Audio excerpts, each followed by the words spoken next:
Uh, Antonio, it's fine by you that we record the session. Is that okay? Yep, absolutely. Uh, After a month, it's deleted. Oh. Okay. Yeah.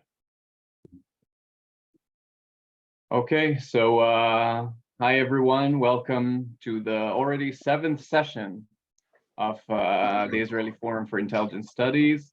We're very happy to be here this evening and that you all joined us.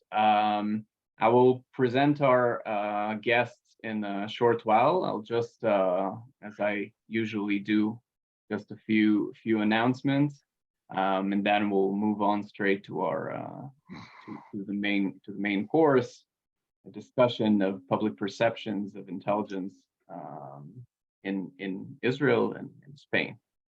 So as I said, just a few announcements. Our next session will have a very special guest who will be coming especially to Tel Aviv University. So it's important to stress that this meeting will take place physically in person at Tel Aviv University with Professor Austin Carson from the University of Chicago. Professor Carson, I can say, and he's one of the, I think, leading scholars today on intelligence and secrets, the role of secrecy in international relations. So this is from a very promising discussion that we will have next month. And also, it's a bit tight, I know, but we will also have our annual meeting of the local Association for International Studies at Bar-Ilan University. We will have 2 panels dedicated to intelligence studies section, the new section that we formed within the Israeli ISA, ALAV. So we'll have two panels. At the moment, they are, as you can see, they are very spaced, very far from each other. One is early in the morning and the other one is late in the afternoon. We will try to squeeze that, so we will update you on that. But for the meantime, at 9 a.m. we will have a session on historical and theoretical perspectives of surprise, and this will be a very interesting discussion indeed, chaired by Udi Eran. And in the afternoon, a panel on intelligence between secret and open spaces. This will be chaired by Professor Shlomo Shapira. So we encourage everybody to come and to sign up for this special event. There are, of course, many other panels, very interesting panels, also some book launches during the event. So please take a look at that.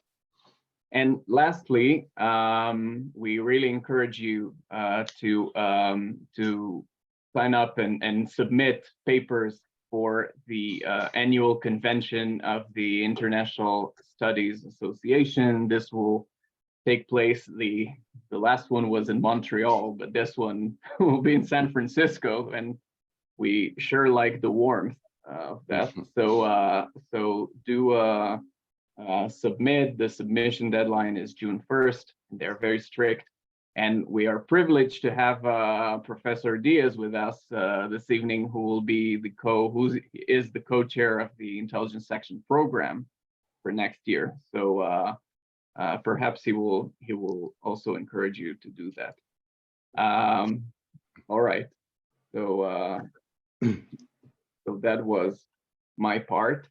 And now we will move on to Dotan's presentation. So I'll just present Dotan. Sorry, with all the screens here. Give me.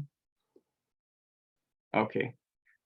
So Dotan Aviram has an MA in organizational sociology and 20 years of experience in sociological studies. 2 years ago, he retired as a major from the IDF, where he served in various research positions. Most recently, he was in charge of the social and public intelligence assessment at the Research and Analysis Division of the Israel Defense Intelligence. Dotan joins us today to present main findings from a public opinion poll which he recently conducted for the Institute for the Research of the Methodology of Intelligence. So Dotan, the floor is yours. You have about 10 minutes. Since you have to leave early, we will then stop for a brief discussion, some Q&A, 10 minutes for that, and then we'll move on to the key lecture. Great, thank you, Ofek.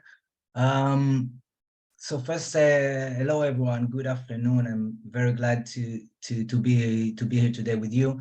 And as Ofek said, I'll give you a short brief of the study we conducted just a few months ago.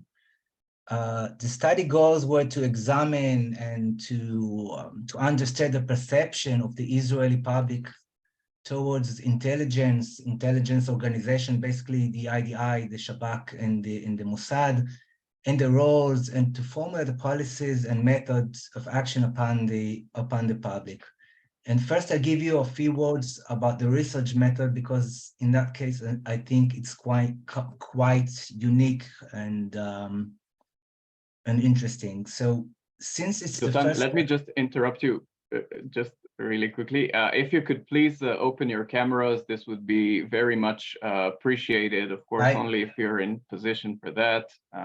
Thank you. It would be much nicer this way. Dotan, sorry. You not say that, okay, my camera is open. No, your camera is open. Okay. The rest okay, sorry. are pretty much closed, and now we can see some faces. Okay.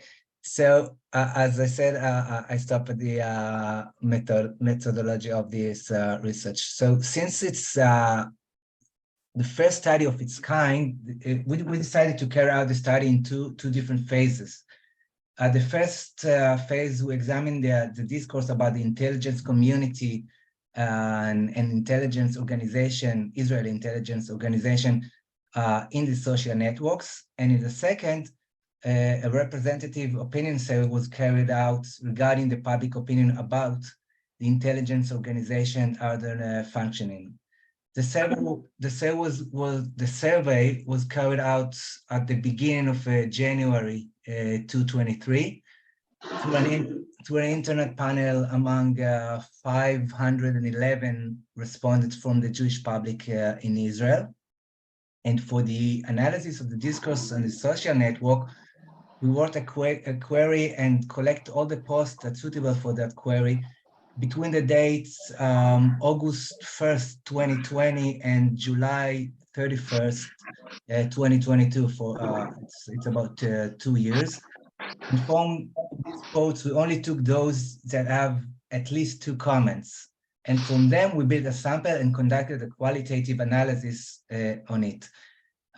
It's important to say that the research population for that phase included everyone who responded online to public discussion. It could be articles, posts on Facebook and other platforms, tweets, forums, blogs, etc., on topics that related to the research question. It should be emphasized, private accounts and private groups are not monitored.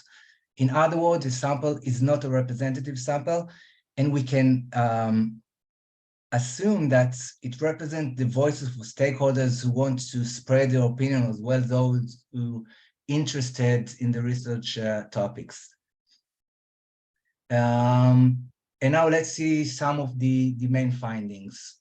First, the survey showed that the Israeli public distinguishes between the 3 main intelligence organizations that I mentioned before, and the different and unique roles.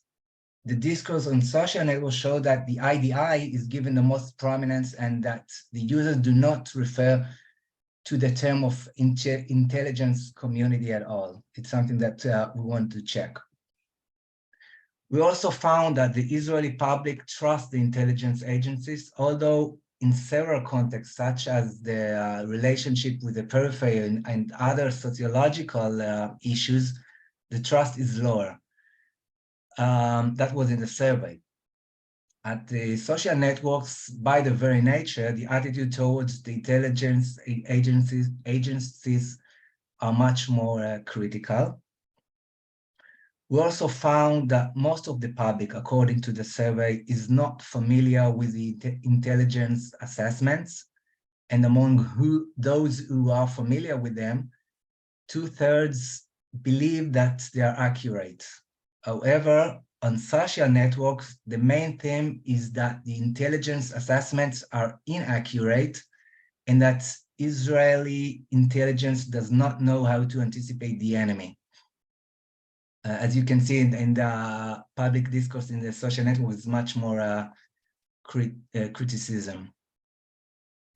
Also, as for publishing intelligence assessments to the public, most of the respondents to the survey believe that they should not be published, mainly because of the importance of maintaining the confidentiality of the information.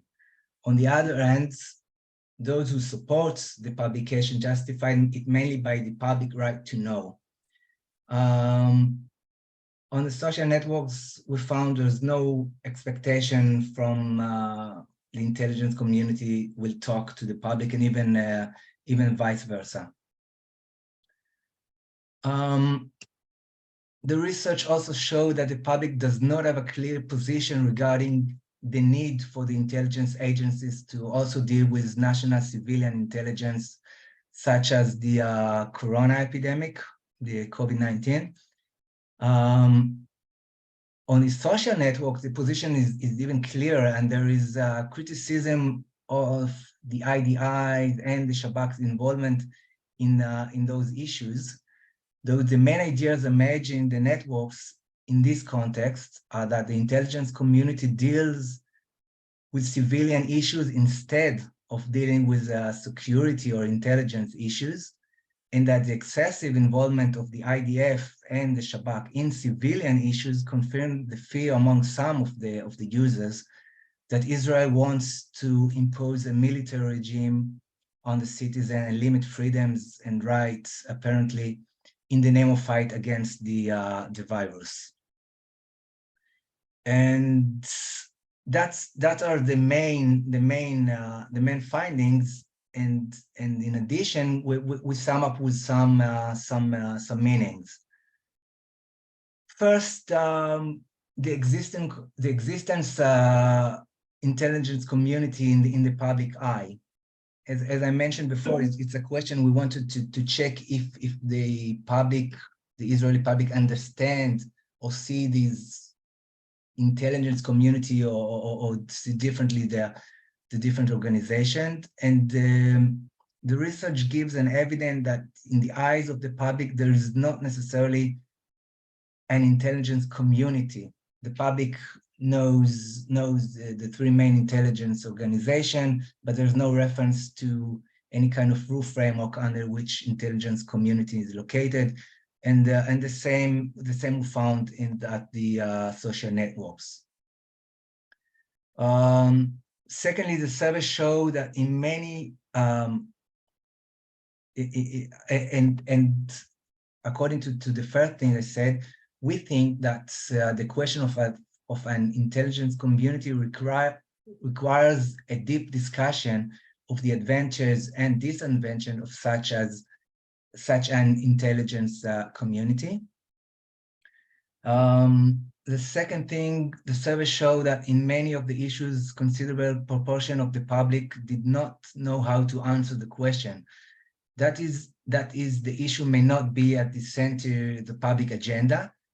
And from this arises the question that the intelligence agencies should ask themselves to what extent it is important for them that the public will be more familiar with the organization, their action and assessment, and for what purpose.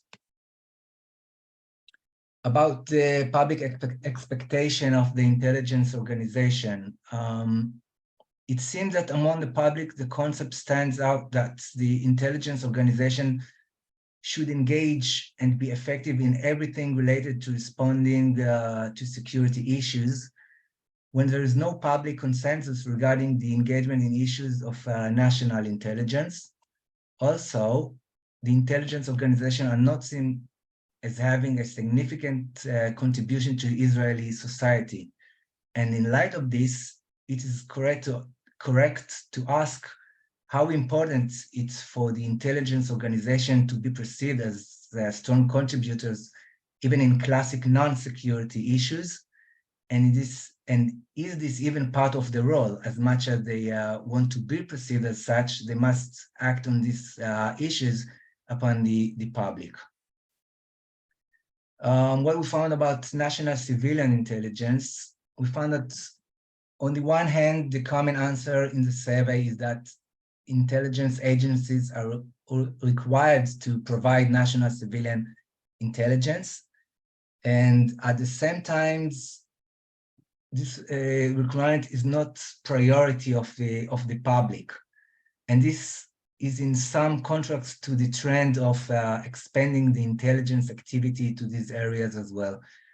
Moreover, with regard to the COVID-19, the majority believe that the IDI should not have research and study the spread of the epidemic, mainly because it's not its role. And this finding emphasized to the head of the organization and the decision makers the need for discussion regarding the practice of this type of intelligence, and at the same time regarding the need to explain the investment of resources in that field to the public. And finally, and in the light of the differences that arise between the finding of the survey and the findings of the monitoring of the network discourse, it is right to ask a methodological question, but one that also has implication for the mode of action. And the question is either truth, either a one truth, and if so, where is it? In the survey or in the networks? And we believe that the differences between the two parts of the study is mainly due to the methodological differences. Why the survey was conducted among representative sample, the discourse monitor and social network does not, as I mentioned before. And moreover, the network discourse is in the context of specific events and is characterized by certain target audiences. And in addition, it's often characterized by extremes ideas. And therefore, we believe that if there is one truth, it can be assumed that it's closer to the finding of the survey than to the finding of the network research. However, this does not mean that the discourse monitoring findings are worthless. We believe that the value is great and stems, among other things. And I give 3 examples. First, as we all know, the discourse in network has an impact. So it's possible that ideas that are not central today will make their way to the center. This with an emphasis on young people who use the social media a lot, and at the same time, according to the findings of the survey, a significant proportion of them did not know how to answer many of the survey's questions. Second, the discourse on the networks may teach and enable in-depth research on specific target audiences. And the last thing, the analysis of discourse in network enable live and real-time research on issues that are not that are on the public agenda. That's the main things from our research. Thank you very much for listening. Thank you, Dotan. Thank you very much. So we'll open it up for questions for a few minutes. If you have any follow-up questions, comments.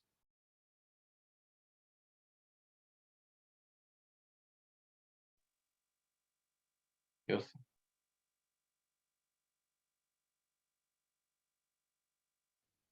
Cooper? Oh, first of all, I'm familiar with the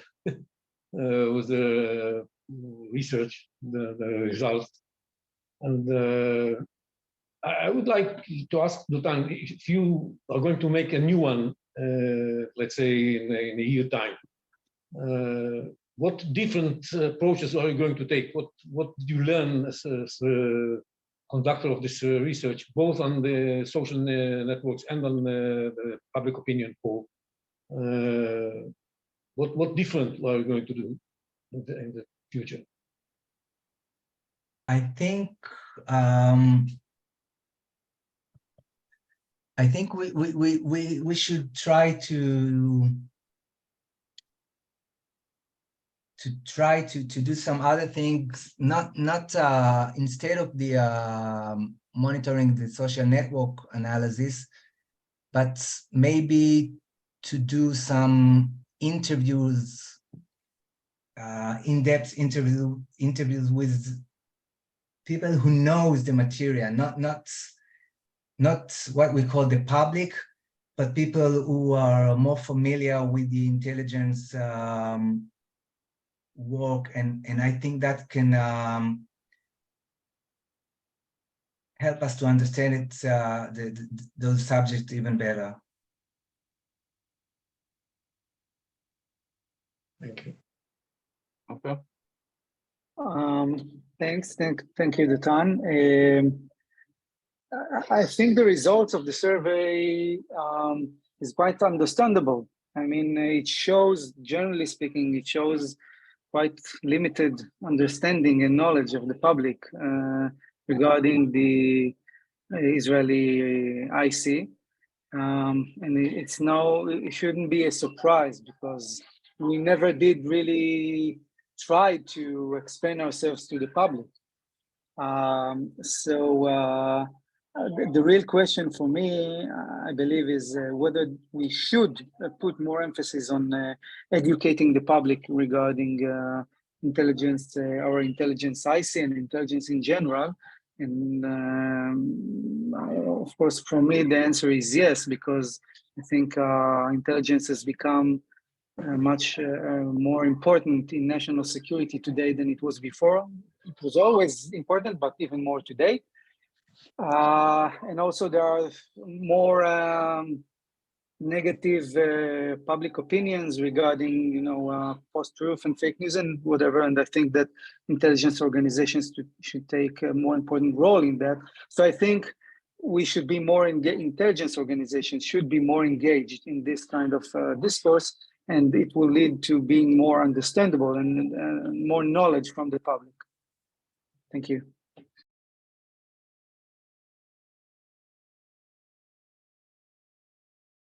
Thank you. Anyone else? Any more?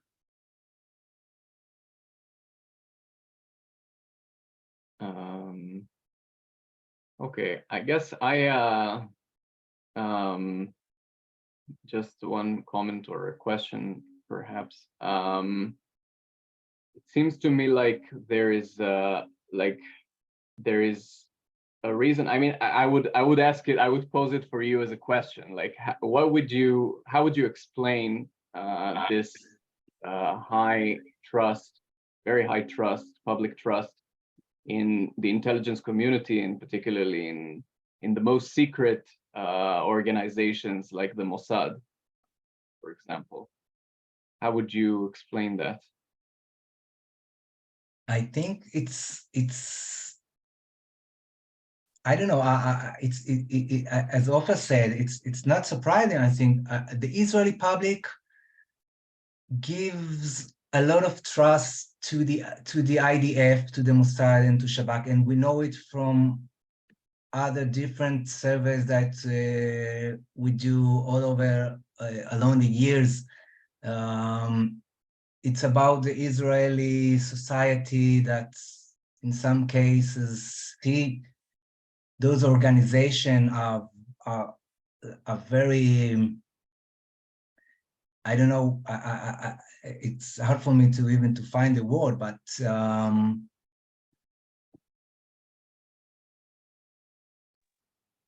in all the studies we've done before, we saw a great trust of the Israeli public in the IDF, in the Mossad, in the Shabak,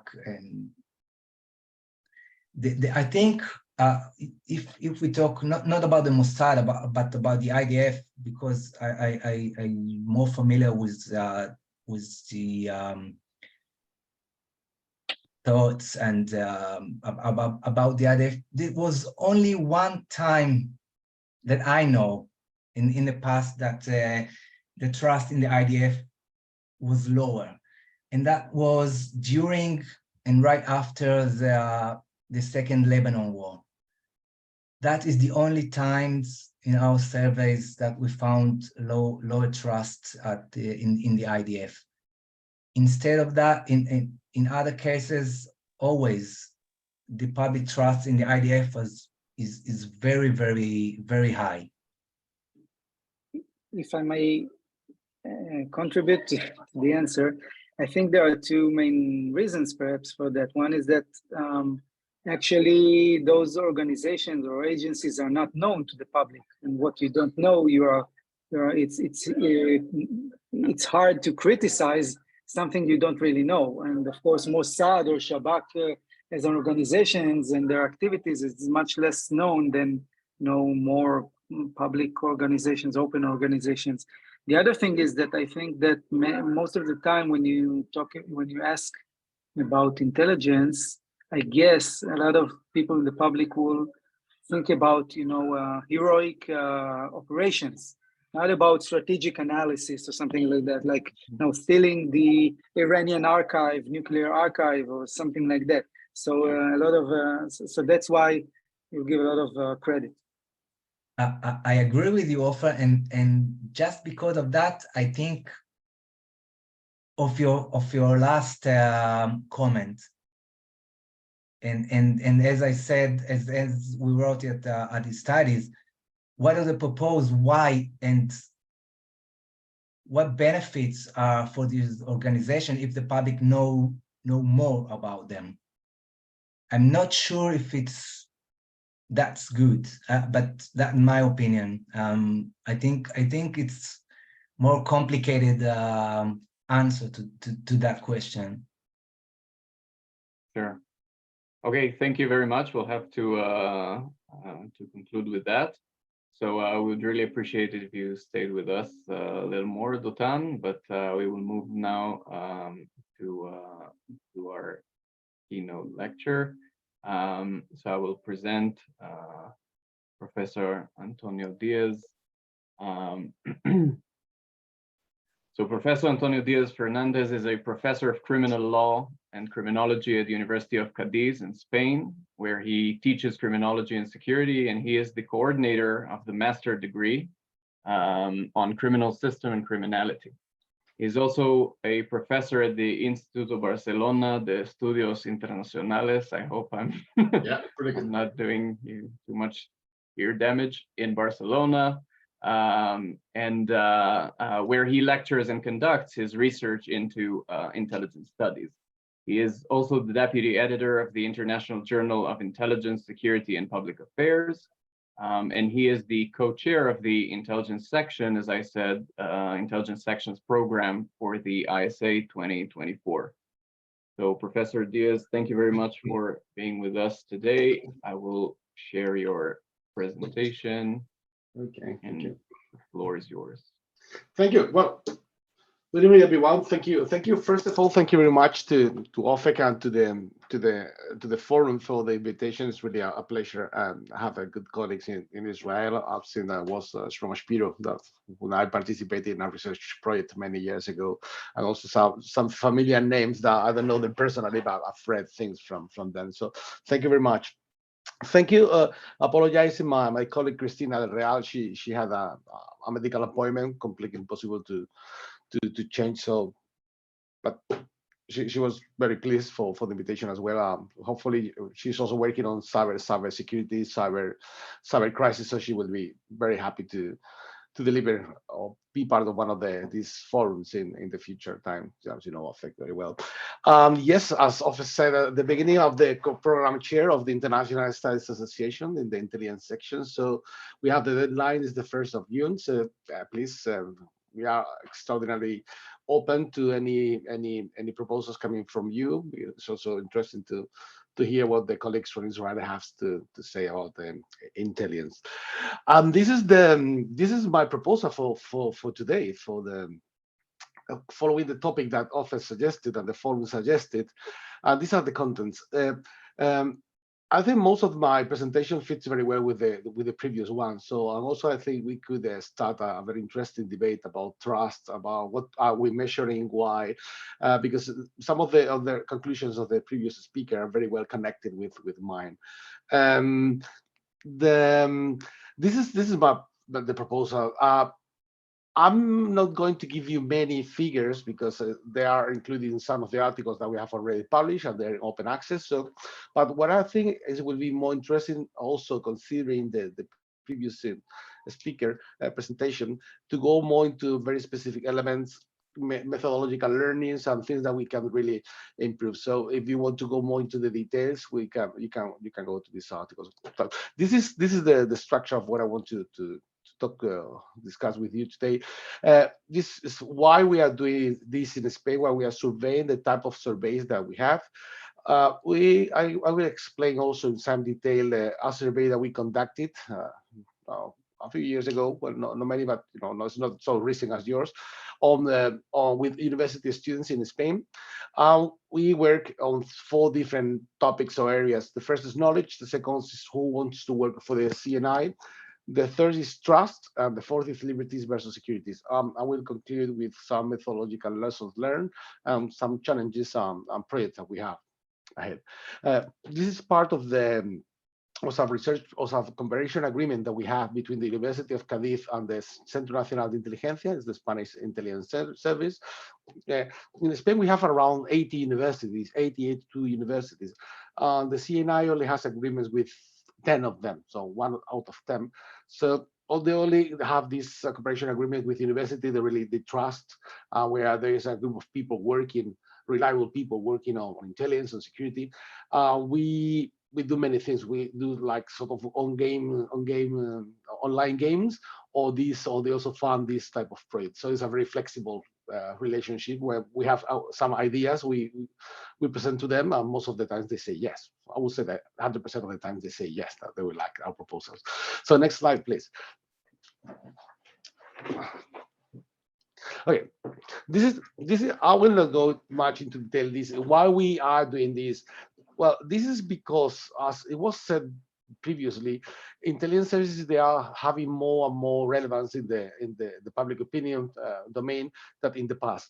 So obviously they cannot be covered as in the past by this veil of secrecy, and not just show that this national security clause saying that this is national security, this is homeland security. I cannot tell you anything. I think that doesn't work in such a globalized population with these new generations of people and citizens really willing to know. This is part of the. I will give you some basic figures of the project in the next slide, but this is more or less the theoretical progress that we faced when we started this project. We wanted to know, as I mentioned, this is a sort of win-win relationship between the intelligence service and ourselves. We were very interested to know or start researching on public perception of intelligence, but it was very expensive to try to do it at national level. So we asked them, okay, we told them, we are sure that you want to know what the university students, that they are the future elites of the country, they think about you. So let's survey only university students in Spain, and let's see. And let's try to learn. That was one of our obsessions. Try to learn how to measure this, because we don't know. We only have one research in Spain. It was done in 1995 with some very basic questions. We don't have, like in other countries, that they have more complex surveys. But in any case, the problem with these surveys is that we miss most of the key socio-demographic and socio-political variables. It means we have the headlines for the newspaper on Sunday. 75% of the university students, they know the name of the intelligence service. Okay, that's fine. Okay. Or 68% of women will like to work for the CNI. Okay, but that's for the headline. But when we try to convince the intelligence services, we need to know more. We need to know, who are these girls? Who are these university students?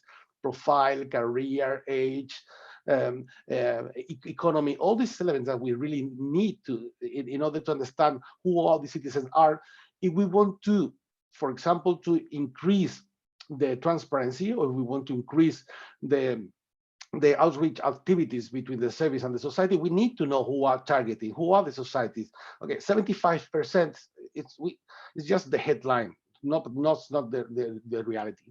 One of the problems that we have for measuring is that, as you know very well, intelligence services, they are known by most of the citizens.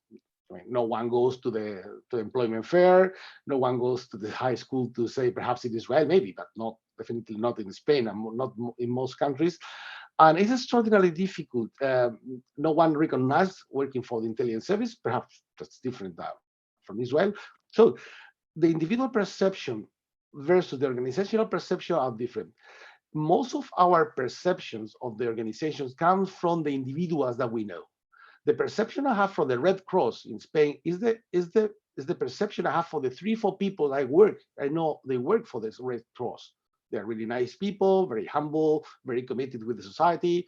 So the Red Cross, Spanish Red Cross, I don't know the Spanish Red Cross, but I know the Spanish Red Cross, or I perceive the Spanish Red Cross by this. The problem with the intelligence services is that I don't have a direct contact with the citizens, with members working for the service, and the organizational perception is created by the media. So perhaps it's the worst case scenario. I don't have individuals who will be able to show me the values, the tasks, the missions, the roles, and it's not a blank space. That blank space is filled by Netflix and is filled by Hollywood movies. And this is really the worst case scenario. The second problem that we have is that all the theoretical models that we have, for example, this procedural justice model that has been used for analyzing how much you trust in police forces, they are based on the direct contact between the citizens and the police forces. And again, this is something that we cannot have from the state. So if you're not familiar with the procedural justice models, for example, you are asked if do you think that the police follow the rules? Okay. Do you think that the police is fair following the procedure when arrest a person? I mean, there are things that you can guess or you can assess from the police, but you cannot do that the same from the intelligence services. So this is one of the problems, that all the theory that we have, they cannot be directly applied to the intelligence services. I think we can move. Yeah, this next one. Perfect.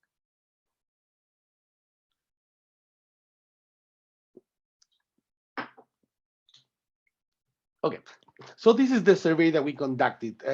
It's nearly 3,000 university students from 30 public universities, 51 different courses, law, politics, literature, 101 groups. And this is something very unique from the 5 academic disciplines, because we wanted to know if a student studying law had the same profile that a student is researching or a student from the medicine school or for engineering. So we cannot put 1.1 million university students in Spain under the same umbrella. They are not the same. So it's good again for the headlines on the newspaper on Sunday, but not for this. And this is the sample of the it was a quite large one, but okay. Well, we are still analyzing the data. Yes, please. Thank you. Next one.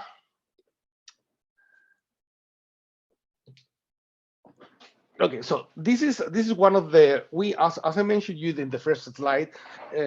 This project is composed by like 4 different topics. One is who wants to work for the intelligence service. The second is the public knowledge.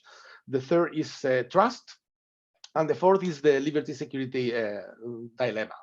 We have more elements, but these are the 4 main topics of the work. One of the things that we wanted to know is how much citizens know, how much the university students know about the Spanish intelligence services, because we understood, or one of our premises was that knowledge was essential. We didn't know exactly for what, but we thought that knowing, or the knowledge, the amount of knowledge people have, it means that's connected with transparency as well. The amount of knowledge they have, the more knowledge they have, it will be easier for them to value the role of the intelligence service.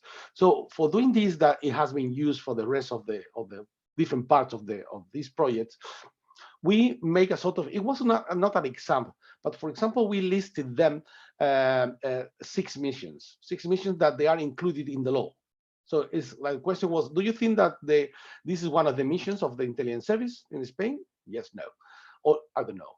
And the other one was the 9, is on the top of the screen, 9 powers that are also included in the legislation, included in the law, and some other than not. For example, do you think that the CNI can torture people? Do you think that they can break into private houses? Do you think that they can break into private houses in foreign countries?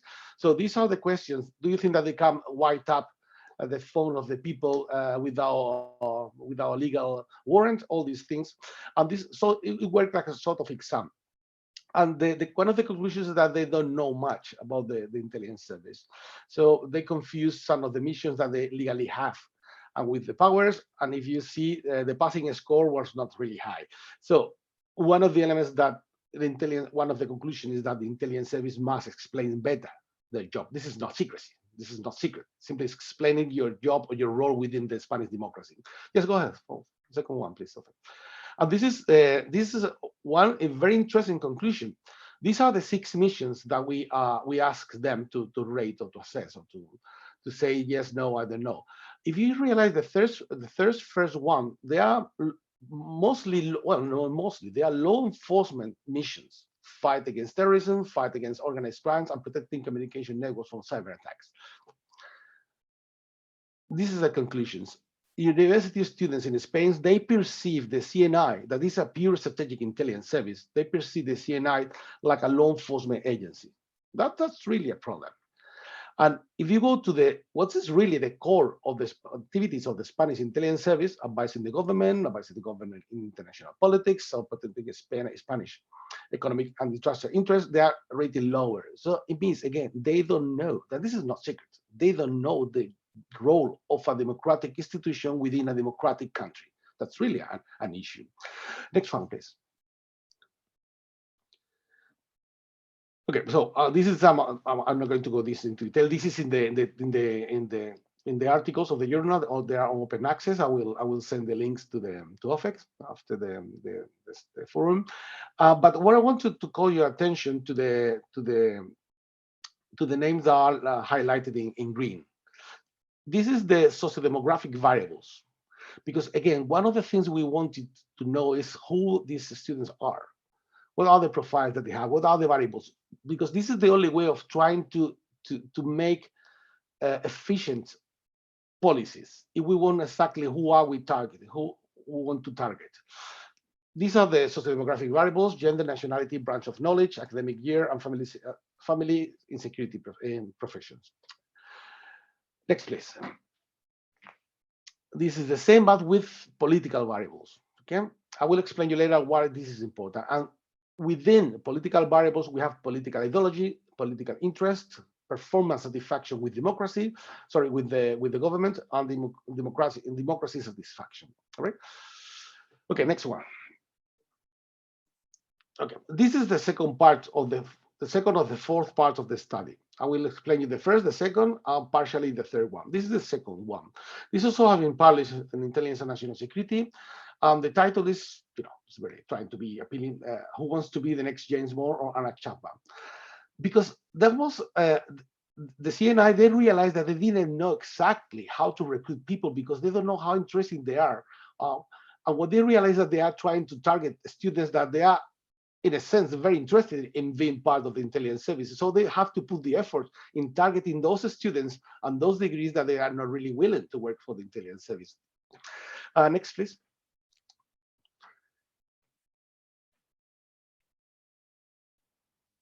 This is the same. Do you want? The question was something like, if you have the aptitude, the capacity, will you like to work? Will you be willing to work for the CNI? So yes and no. If you realize, it's very interesting because we have computer science, we have criminology, we have international relations. Sorry, I highlighted it too much. And the less is history, philology, and translation. it has full sense, computer science, because the National Cryptologic Center, this part of the CNI, is the why it's like the National Security Agency, is revered as a very prestigious organization in Spain. So, people from that service, they go to the universities, they explain to the computer science students their job. So it's clear. It means transparency and information is connected with willingness to work. Criminology and international relations, okay. But it's pretty much strange that students from history, philology, and translation that are really 3 degrees, that they are very demanded by the intelligence services, they don't want to work. It means they don't know what this agency does. Again, I will not go much into detail of this, but there is a clear connection again between those students who know more about the intelligence service, those that were more successful in the previous exam, they were more willing to work. It means that if you know the agency, you are more willing to work for that agency. There's also a very interesting element, and it's connected with something said before. I think it was Ofer who said, very much connected with the vision or the role presented in the media. In all the studies we know about public service, public administration, and recruitment, women are always, in most countries, more willing to work for the public sector. Why? It's safer, it's a safer environment, better for family conditions, but not for the CNI. Why? Because the perception they have is the James Bond job. And women are not so willing to work in an organization that is depicted as such an adventurous and courageous organization. So again, you have to explain better what's your organization. Next, please. Okay, this is the same. This is a combined model. These are 4 different models, and the last one is the one that we are interested. Some of the elements are the one that I've already mentioned you. If you realize there is a clear connection between all these elements, you can go to the model 5. Ideology. There is a more conservative students. They are more willing to work for the service. They know more about the service. Politically conservative. They know more about the service. They are more willing to work for the service, and they trust more in the service. So there's a clear ideological issue here. Second is democracy satisfaction. Those students who are more satisfied with the Spanish democracy, they are more willing to support, they're more willing to work for the service, they are more willing to trust in the service. And again, knowledge, missions, power, and also reputation and image. Those students who think that the intelligence service has a high reputation, have a prestigious image, they are more willing to work. Again, you want to work for an organization if you know what they do, and you want to work for an organization if you consider or perceive that organization as a prestigious organization.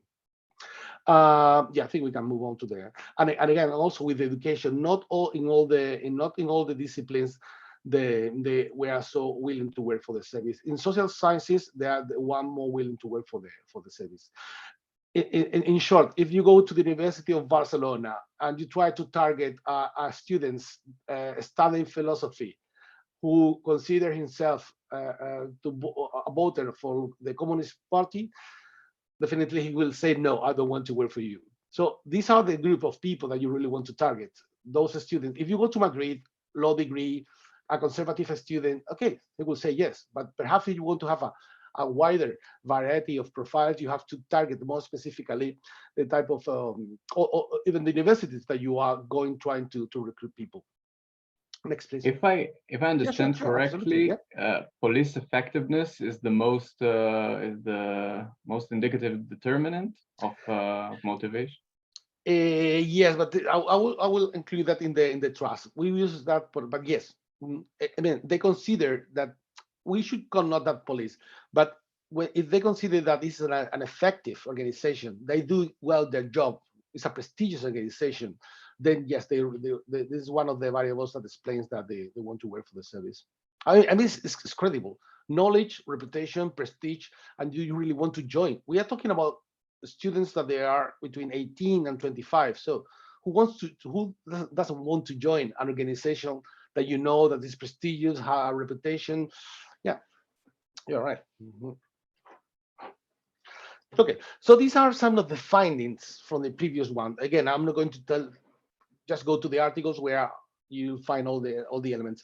These are some of the findings. One of our obsessions was try to learn from this project if we want to move this to the national level and to survey one day to the whole population.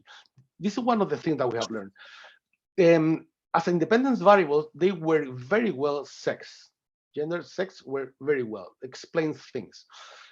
Political opinion. We didn't know, we didn't really expect it that these will explain so many things. Political opinion. The first one is ideology. The left-right spectrum, it really explains a lot. Second is satisfaction with democracy. And the third is interest in politics. The fourth group of variables is knowledge. The more they know, the more they are, that explain other elements like recruitment, trust, etc., etc. Perception and image.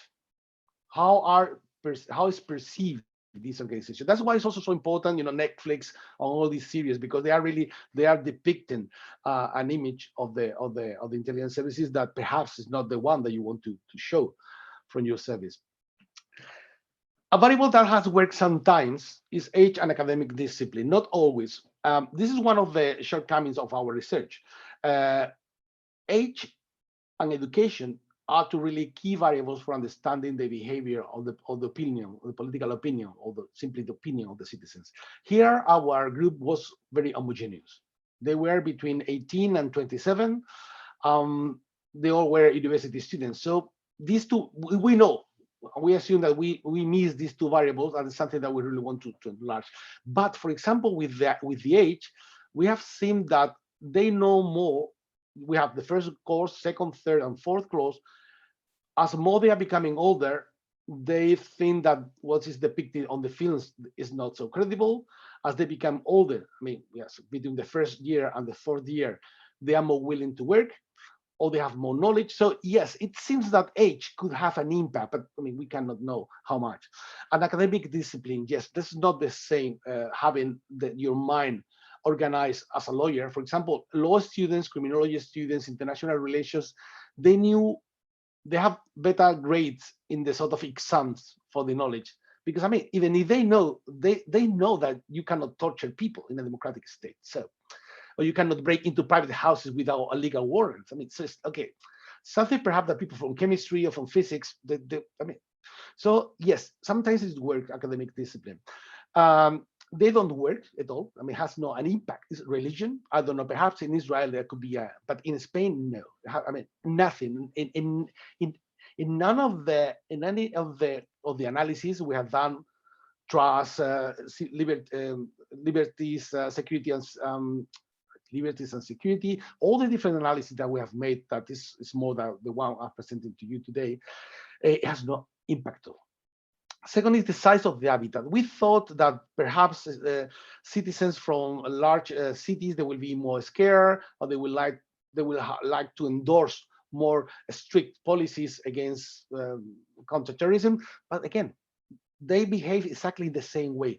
Perhaps that we have a very global or standardized society. They share values, they share all the information on Twitter. So, I mean, they are so connected that a guy from a medium-sized city feels exactly the same that one from the countryside.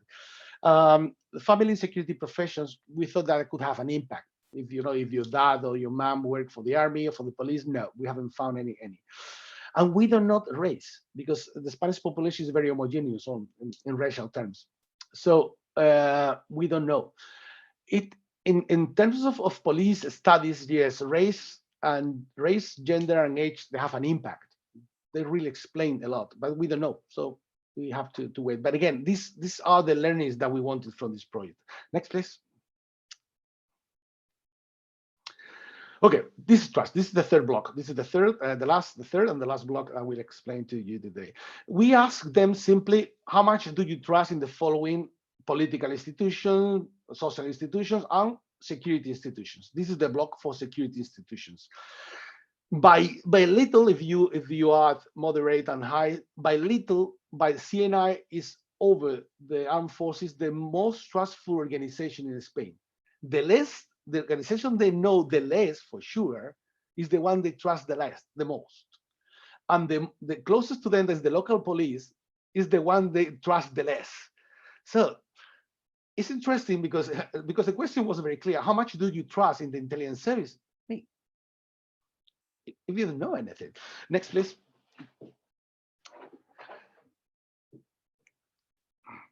Okay, this is just to show you how, again, we have the first is Guardia Civil, National Police, regional police, local police, the intelligence service, and the last one is the armed forces.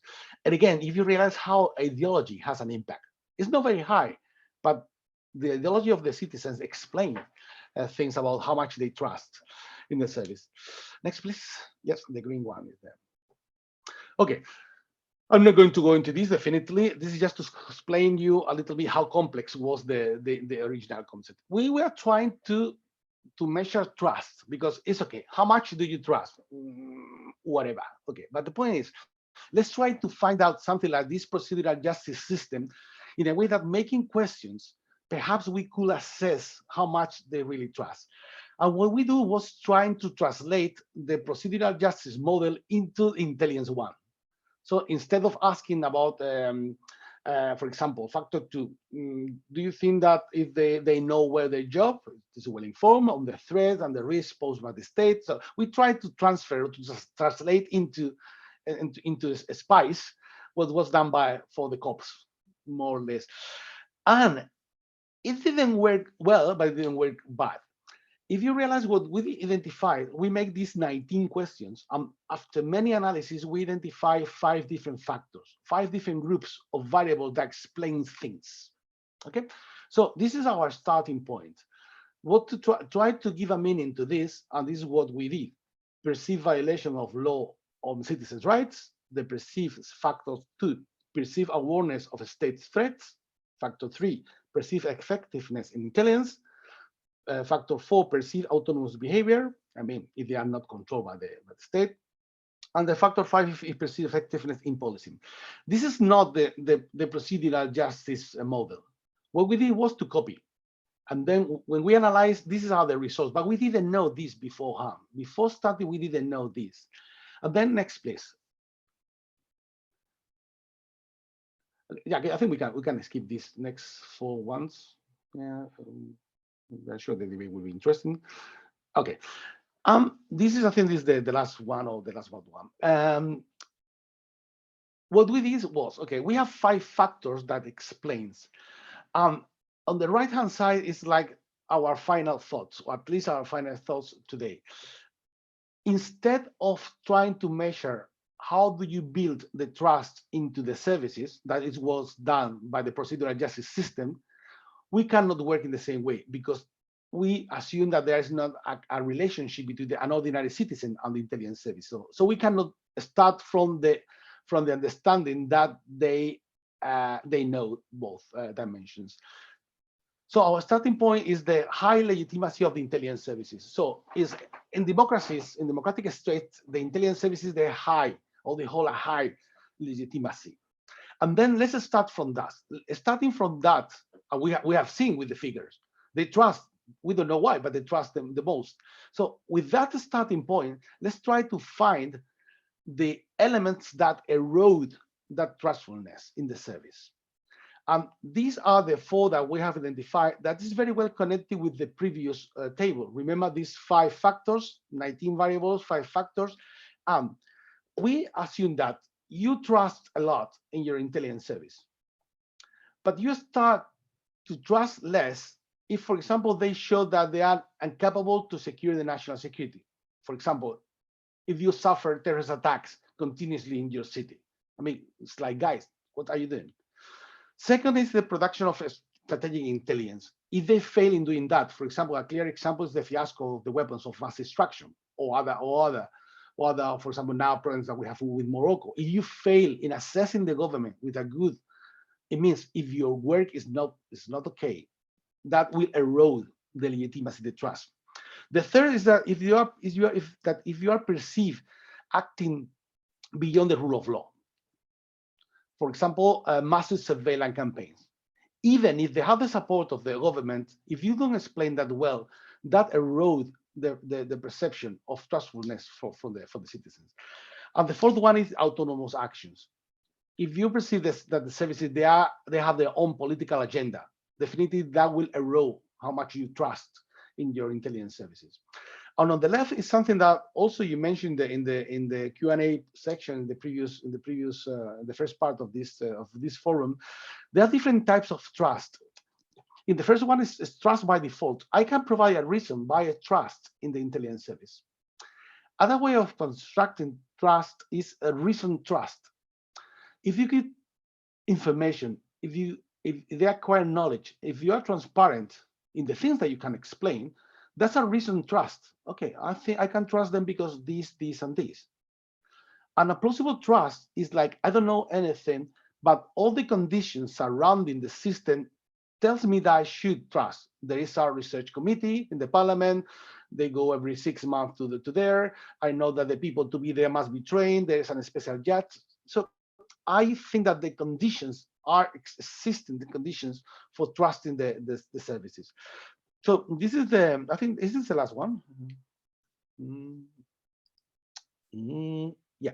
So these are in my opinion the elements in the last challenge that we have is try to measure how to measure these. We are trying now to see if in a future research we could try to translate these 4 elements in ability to secure national safety, producing strategic intelligence, acting beyond the rule of law, and autonomous action. If we can try to put that in words, in questions, specific questions, and try to measure in a more clear way. Perhaps this could work in democracies and democratic states. Perhaps not so well in non-democratic or less democratic countries, but this is the starting point that we have, because it's not easy, because it's difficult to explain how much you trust in an organization that you have never seen. I mean, perhaps in Israel it's more in the political arena. It's more. I mean, some of you have attended the army, but in Spain, the intelligence service, even the security police or the foreign police, is not in the media. I mean, politicians and ordinary citizens is not really interested in foreign policy and security. So measuring this is even more complex than the past. Next project, the idea is to try to do it at national level. And also within the Intelligence College in Europe, it was created 4 years ago by President Macron. There's a network of intelligence services, and there's a network of academics, and one of the 2 Spanish academics there. The idea is also to launch this at EU level. Perhaps we will start with 4 or 5 countries, because my idea is to learn about the variables, not to get in a headline for the papers. It's learning, and then trying to polish this that could be useful for the rest of the scientific community. That's it. Thank you very much. I know that I was too fast, but okay. Thank you. Thank you very much. That was very interesting, and appreciate you spending in time. So, okay, so we'll open it up for questions, comments. No difficult ones, please. Oh, Phil. Yes, so I'll start. First of all, thank you very much. It was very, very interesting. And I think that maybe you're taking it to the national level. So maybe I'm hallucinating, but I think it would be interesting to make a comparative international study. I mean, if we just saw that we can do it in Israel and you're doing it in Spain, perhaps we can do it in other places, and then do a comparative study and see what it teaches us. Yeah. So this is quite interesting. Now, regarding the slide that showed that students from the humanities don't want to work in the intelligence agency. So if I understand correctly, you said that they don't want to do it because their perspective is that it's a James Bond job, and no, that's for women. That's for women and men. In all the studies, we know women are more willing to work for the public sector in general, but not for the CNI. Perhaps because they perceive the service like what they perceive from the service is not a guy writing analysis. It's that people jumping from planes and breaking into embassies. But so that's for the gender. Just women who learn humanities, women students. No, there's like two different elements. One is the impact of the variable gender, and this is a different one. This is from the degrees they have studied. Yeah, but so if maybe I didn't understand it right, but there was one slide that showed that people from computer science Yeah, that's it. Yes, here. Mhm. Yeah. So they were more percentage of them were willing to work for intelligence organizations, and people, students from humanities, didn't want to work for. So, and you assess that it might be because of the narrative of intelligence as a James Bond job or something like that. I think it's very much connected with the ideology. Students from these degrees,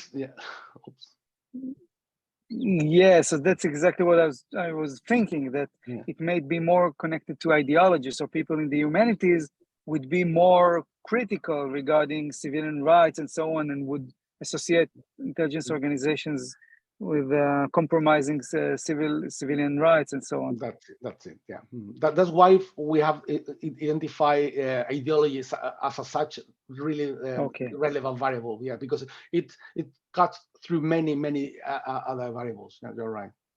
Okay, so thanks. So and the other question or remark was regarding the slide that showed what they thought the role of intelligence is. Yeah. So they pointed out the few roles that were, according to what you said, were not really intelligence job, but law enforcement job, right? Yeah.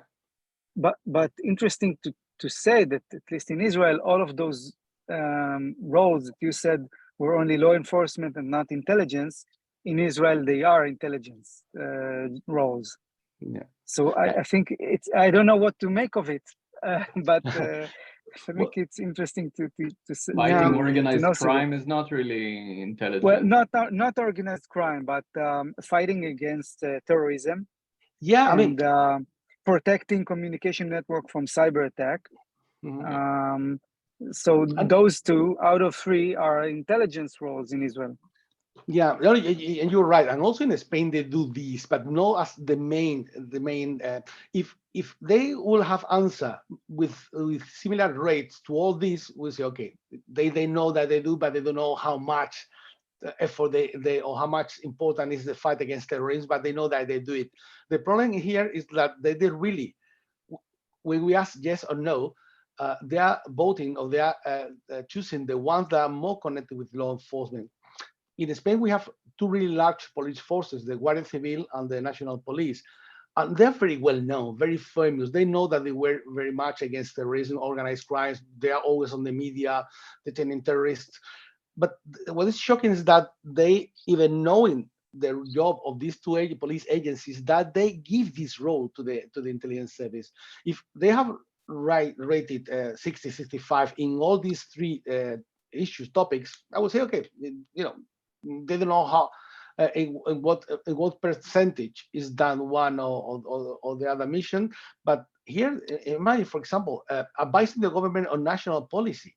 Yes, it's 22, 23%. I mean, this is the main job of the intelligence service. This is what was shocking for us. Okay, perhaps you are not very clear about that they do fighting against terrorism. But again, I mean, but if you don't know, in a sense, they don't know the job of and as they don't know the job, they assimilate that to the closest thing that they know, that's the police force. This is our opinion. But this is also an interesting topic. Yeah. So, and again, so those issues, it shows that again, it goes back to the remark I had on the previous presentation, the Israeli one. I mean that intelligence organizations, I think, should be much more transparent. So because they have an important role in protecting democracy, and if the public doesn't know that, it's hard to make an impact in this field. Yeah, absolutely. And one of the conclusions that we had, and we gave the report to the, I mean, all this is public, so we gave to the intelligence service that, guys, you have to be more transparent. You have to work more with the university student. You have to go more to the universities. You have to hire one or to people in the service and to send them to the universities, to give talks, to explain people, to go more to the national TV, to work closer with Netflix because they have been asked to. So you must be more open. I mean, that's not a threat for the national security, but at least explain what you do, what you don't do. But from the findings, it's a threat to their image, to their reputation. Like you said, they're at the peak of public trust. From there, they can only go down, right? Well, the only way is that could be a strategy. Just don't move. That could be a strategy. Don't move and stay calm. That could be. But as you said at the beginning of the forum, citizens in democracy, they are not like in the past. They are not willing to accept. They're not willing to accept so bluntly this no disclosure, no ask, no questions. I think Okay, we have one more question from Udi, please. No, היית כבר. So now, Okay. have you identified the long-term influence of intelligence failures, intelligence scandals on the perception regarding Spain? I remember the 2004 attacks, terrorist attacks on the trains, and the fact that in the beginning, the government, I don't know if the intelligence community blamed ETA for the attacks, and it was Islamist terrorists. Did you found this? No, we haven't. We have the fourth part is the one on liberties and security. The last main terrorist attack that we had was in 2017 in Barcelona, in Las Ramblas. These guys were around 10 years old, so 10, 12. So, but no, we haven't asked them specifically for intelligence failure. No. I was trying to think if one of the questions made from. No, definitely no. Sorry. Okay, Adar? It was very interesting. Thank you. And we are among that debating about the possibility to make direct connection between the intelligence forces and the public by delivering the annual analysis or something like that, and to ask people, the people to their comment and the insight. So I would like to know what do you think about that? If it's something that can work, or if I answer the way, it's like the sort of report published by the parliament for the Knesset with like it's published by other ministries, that type of report? There's no such thing in Israel. It's the intelligence organizations, they put together an annual assessment for the government, and it's never been published as a paper or as a presentation. And I guess Noam refers to something like the American NIE, the National Intelligence Assessment. Exactly. Yeah. We are discussing this. For example, you know that in the United Kingdom, in Portugal, in Brazil, some countries, some parliaments, they publish an annual report, basically, giving some figures. In Belgium, for example, it's very impressive, the report that they publish by the control committee of the parliament. That specific type of report, I think that could be very useful. That's nothing against national security. This is one more element in order to increase the truthfulness, the transparency, and the openness of the service. The second one, we have a sort of national security strategy. The good one is secret, for sure. But yeah, this is a sort of booklet published by the National Security Department every year. I mean, in a sense, every ordinary citizens, we know what is there. The problem is the priority, or the problem could be the sort of political embarrassment. If you explain that in our case, to put that Morocco is a threat for the national sovereignty, we know. But perhaps putting that on a paper and to deliver to the society could be, but we know, they know, and we know. So, but yes, working on a softer product, perhaps little by little trying to increase that. But I think you talk about this information. Also, I'm the Spanish. I'm the representative of the Spanish universities in the National Security Department. There is a forum against disinformation, and we are obsessed in trying to involve the citizens in protecting themselves against disinformation. If we want to make the citizens an actor in their security, I mean, we have to explain them something. We cannot pretend that they protect themselves and to protect the rest of the community without being more transparent and explaining things. So yes, I don't know exactly the format, how it could be, but yes, definitely I will go for that. Thank you. Shuv, again, Stephanie, Hadar, would you like to comment? It was very interesting. Thank you. I Thank you. was very happy to hear that. And I need to think about that. Maybe I'll have questions later. So I'll send an email. Thank you so much. Thank you very much. So I have a few questions. I was thinking first, you were doing some sort of an experiment or a manipulation within the survey, the one with the missions that we talked about.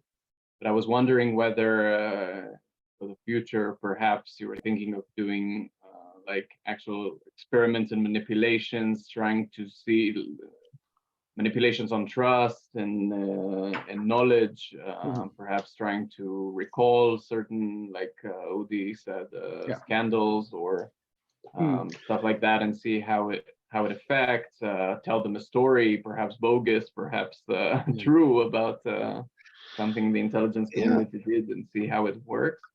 Yeah. No, thank you. Really interesting. There's something that was in our mind, but very back in the back, because it's something that we have read for the fourth part, that is the liberties and security. We have read a lot on experiments on how much the citizen will trade off in terms of liberties and security, considering different scenarios.